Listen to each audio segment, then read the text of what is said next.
북한이 잠수함 발사 탄도미사일을 발사한 가운데 한미 북핵 수석 대표가 미국에서 만났습니다. 우려를 표하며 북한이 조속히 대화에 응해야 한다는데 입장을 같이 했는데요. 워싱턴 연결해 자세한 내용 알아봅니다. 이경희 특파원. 네, 어제 한미 북핵 수석 대표가 만난 데 이어 오늘은 한미일 3자 회동이 있었는데요. 북한이 어제 SLBM을 발사한 데 대한 3국의 정보와 인식을 공유했습니다.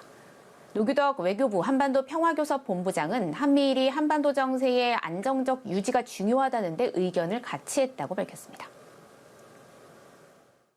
한미일 각 측은 이번 발사를 포함해서 최근 한반도 상황에 대한 평가를 공유를 했습니다. 그리고 한반도 정세의 안정적 유지가 대단히 중요하다는 데 의견을 같이 했고요. 앞으로 상황을 계속 예의주시하면서 한반도 평화 프로세스의 조기 재가동을 위해서 긴밀한 소통과 공조를 유지해 나가기로 했습니다.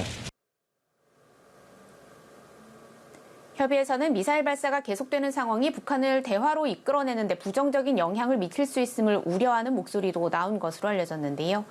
정부 고위 당국자는 그럼에도 역으로 그만큼 북한을 조속히 대화로 관여해 나가는 것이 필요하다는 것을 보여주는 사례이기도 하다는 의견도 나왔다고 전했습니다. 이런 상황이 어려움을 주는 게 사실이지만 대화와 외교로 문제를 해결한다는 큰 틀에는 크게 영향을 주지 않을 것이란 전망입니다. 미국 백악관도 북한의 미사일 시험 발사를 규탄하면서 대화와 외교를 추구한다는 기존 입장에는 변화가 없다고 밝혔는데요. 다만 미국 정부의 대북 성명에 규탄, 도발과 같은 단어가 등장하며 비판 수위는 점차 높아지고 있습니다. 젠사키 백악관 대변인은 이번 발사는 유엔 안보리 결의 위반이자 영내 위협이라면서 북한이 추가 도발을 자제하고 지속적이고 실질적인 대화에 동참하길 촉구한다고 말했습니다. 네, 미사일 발사란 변수가 있지만 이 종전선을 둘러싼 한미 간의 협의도 활발히 진행되고 있는 것으로 보이는데요. 미국도 내부적으로 채택 시 미칠 영향을 검토하고 있다고요. 네, 한미 북핵 수석 대표는 어제 오늘 이틀 연속 만났는데요.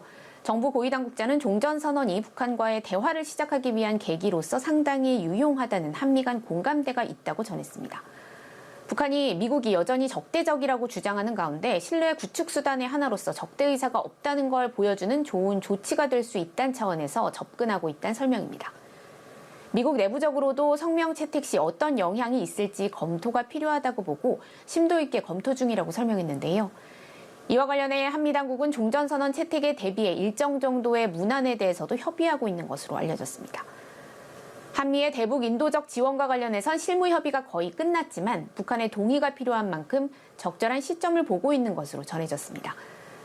다만 모든 논의에 있어 여전히 북한이 대화에 응하지 않고 무력 시위의 수위를 높여가고 있는 상황이 변수가 될 것으로 보입니다. 한미는 이번 주말에도 한국에서 관련 협의를 이어갑니다.